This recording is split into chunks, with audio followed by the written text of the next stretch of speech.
ने सभापति जी, जय भीम। महामहिम राष्ट्रपति जी के अभिभाषण पर धन्यवाद प्रस्ताव पर बोलने को आपने मुझे अवसर दिया, इसके लिए मैं आपका आभारी हूं।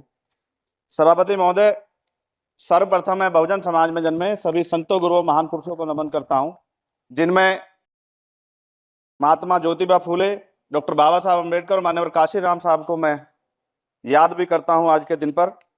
साथ साथ नगीना की महान जनता और भीम आर्मी और हमारी पार्टी आजाद समाज पार्टी काशीराम के साथियों का भी धन्यवाद करता हूं।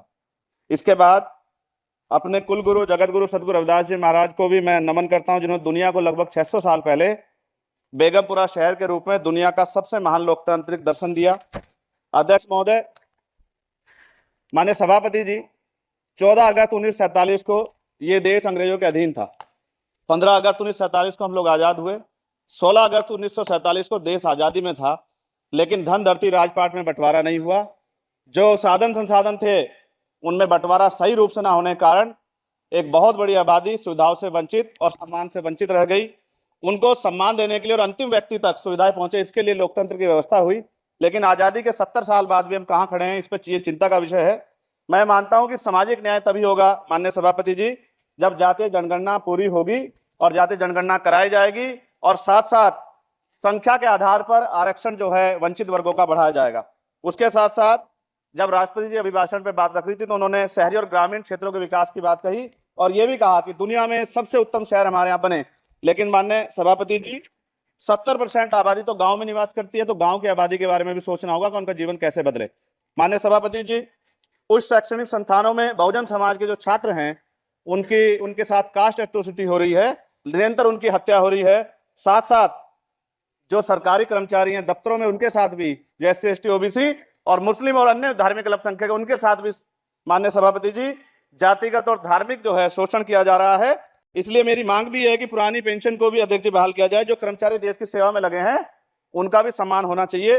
साथ साथ सभापति जी, भाजपा ने चुनावी लाभ के लिए सबका साथ सबका विकास के नारे दिए जो खोखले हैं, क्योंकि 10 साल में दलित, पिछड़े, आदिवासी, मुस्लिम और अन्य धार्मिक अल्पसंख्यक जो अत्याचार हुए हैं वो किससे छिपे हुए नहीं है। ये गलत है, ये बंद होना चाहिए।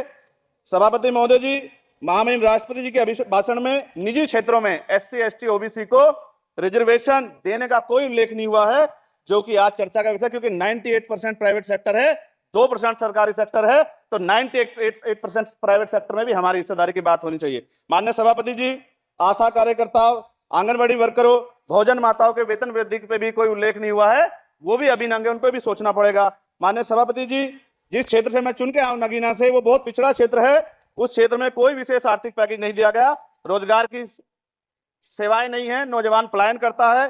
IIT, IIM, एम्स, केंद्रीय विद्यालय आदि शिक्षा में और चिकित्सा संस्थानों की स्थापना होनी चाहिए, जो कि नहीं है। और माननीय सभापति जी, मानसून सत्र आ गया है, मेरा क्षेत्र बाढ़ से बहुत प्रभावित है, इसलिए मैं आपसे आग्रह करूंगा कि वहां के लोगों को बाढ़ से निजात दिलाई जाए। माननीय सभापति जी, चीन हमें आंख दिखा रहा है और लगातार हमारे देश की सीमाओं में घुसपैठ कर रहा है, इसलिए अग्निवीर योजना को हटाकर पुनः सेना भर्ती शुरू की जाए और साथ साथ भारत की सबसे प्राचीन व बहादुर रेजिमेंट में से एक चमार रेजिमेंट को पुनः बहाल करा जाए, ऐसा भी मेरा आपसे आग्रह है।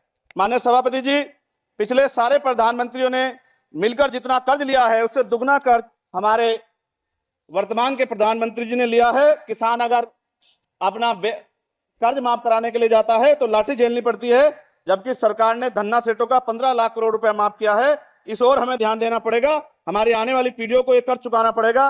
माननीय सभापति महोदय जी, किसानों को MSP की लीगल गारंटी तथा किसानों का कर्ज माफ होना चाहिए। साथ साथ 2 अप्रैल 2018 को SC ST के बच्चों पे बहुत बड़े पैमाने पे मुकदमे लगे थे, वो हमारी लड़ाई सही थी, ये सुप्रीम कोर्ट ने माना और बाद में सरकार ने माना, वो मुकदमे तुरंत वापस होने चाहिए।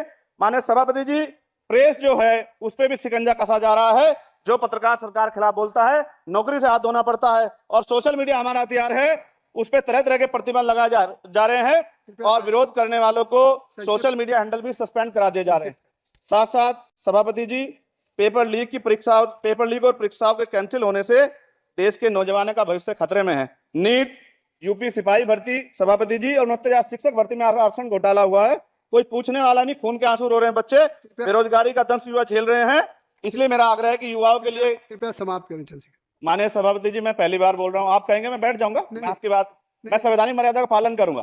हम तो माननीय सभापति जी सुन ही रहे हैं। आप बोलिए, 1 मिनट। धन्यवाद धन्यवाद एक सभापति। मिनट और बोलिए। अध्यक्ष सभापति जी, नारी सम्मान की बात करने वाली सरकार, हमने मणिपुर देखा सर, हमने पहलवान बेटियों का हर्ष देखा सर, और हमने सर हाथरस की बेटी का हर्ष देखा सर, और हाथरस के परिवार को जो वादा किया था सरकार ने वो भी पूरा नहीं किया।